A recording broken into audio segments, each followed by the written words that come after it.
అందరికీ నమస్తే. నేను ఈరోజు గోరుచిక్కుడుకాయ ఫ్రై చేస్తున్నాను. ఎలా తయారు చేసుకోవాలో చూపిస్తానండి. రండి చూసేయండి. ముందుగా గోరుచిక్కుడుకాయల్ని చిన్నగా కట్ చేసి కడిగేసి ఇలా పక్కన పెట్టుకున్నాను.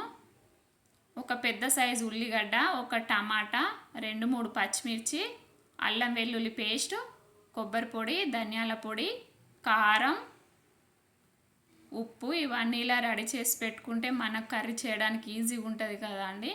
నేను పసుపు మర్చిపోయానండి, తర్వాత తీసి పెట్టుకున్నాను. స్టవ్ ఆన్ చేసి ఇలాంటి వెడల్పాటి ఒక గిన్నె తీసుకొని ఫ్రైకి సరిపడా నూనెను పోసుకోవాలి. నూనె హీట్ అయ్యాక అందులో మెంతులు, జీలకర్ర, ఆవాలు ఇలా వేసుకున్నాను. నా దగ్గర కరివేపాకు లేదండి, మీ దగ్గర ఉంటే వేసుకోవచ్చు. అవి చిటపటలాడిన తర్వాత అందులో పచ్చిమిర్చి, అది కొంచెం ఫ్రై అయ్యాక ఉల్లిగడ్డ కొంచెం ఫ్రై అయ్యాక అల్లం పచ్చి వాసన పోయేంత వరకు ఫ్రై చేసుకొని కొంచెం పసుపు వేసుకొని కలిపేసి ఇలా గోరుచిక్కుడుకాయలు వేసి కలిపేసుకోవాలండి. 4-5 నిమిషాల పాటు మనం లో ఫ్లేమ్లో ఉడికించుకోవాలి గోరుచిక్కుడుకాయలని. అయితే అలా మంచిగా ఫ్రై అవుతుందండి.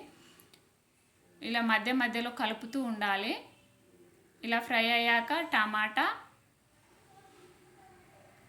కారం,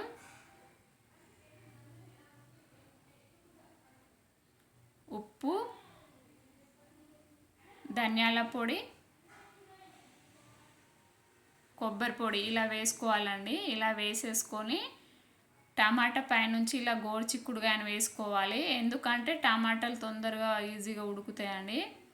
ఇలా పైనుంచి పెట్టేసి మూత పెట్టి 2-3 నిమిషాల పాటు ఉడికించుకోవాలి. లో ఫ్లేమ్లోనే ఉడికించుకోవాలండి. ఇలా ఉడికించుకున్న తర్వాత ఇలా కలుపుకోవాలి. అంతే అండి, గోరుచిక్కుడుకాయ రెడీ అయిపోయింది.